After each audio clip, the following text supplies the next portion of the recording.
एक छोटे से शहर में अनुभवी मगर थोड़ी झगड़ालू स्वभाव की सास गोमती देवी रहती थी।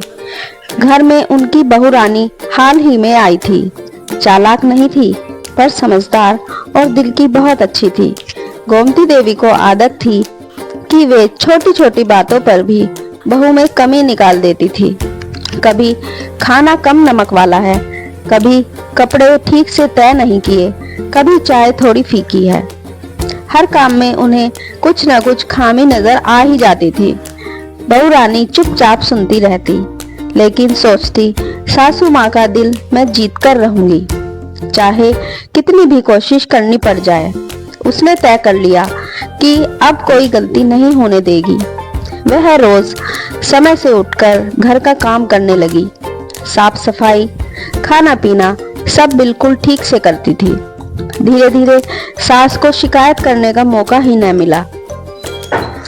फिर भी वे कभी चेहरा बनाकर तो कभी टेढ़ी मुस्कान देकर अपनी नाराजगी जाहिर कर ही देती थी। एक दिन मोहल्ले में एक बड़ा फंक्शन था। दोनों सास बहुओं को वहां पर जाना था। दोनों तैयार होकर वहां पहुंची। रानी ने सबके बीच सासू माँ की खूब तारीफ की। मेरी सासू माँ के हाथों में तो जादू है। ये जो अचार बनाती हैं वो पूरे शहर में सबसे स्वादिष्ट होता है। लोगों ने भी सहमति जताई। कुछ ने तो कहा कि काश उन्हें भी ऐसा अचार मिल जाए। सुनकर गोमती देवी अंदर से तो बहुत खुश हुई, मगर आदत से मजबूर थी। चेहरे पर हल्का सा तिरछा भाव बनाए रही। रानी ने चुपचाप एक काम किया। सासू माँ के बनाए हुए अचार को पास ही की एक दुकान में रखवा दिया।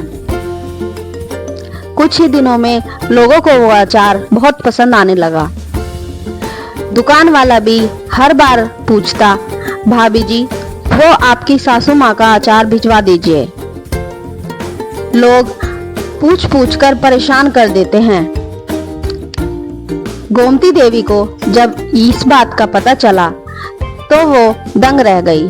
उन्हें पहली बार एहसास हुआ कि बहू ने उसकी कला को कितनी इज्जत दी है। अब गोमती देवी का मन सच में पिघल गया। उन्होंने बहू से कहा, रानी तूने मेरा मान बढ़ाया है, तू सच में बहुत अच्छी है। उस दिन के बाद घर का माहौल बदल गया। सास का चेहरा जो हमेशा सिकुड़ा हुआ रहता था अब मुस्कुराने लगा। बहू और सास दोनों साथ बैठकर बातें करती और अचार बनाने के नए नए तरीके आजमाती। धीरे धीरे दोनों की तकरार की जगह प्यार और समझदारी ने ले ली।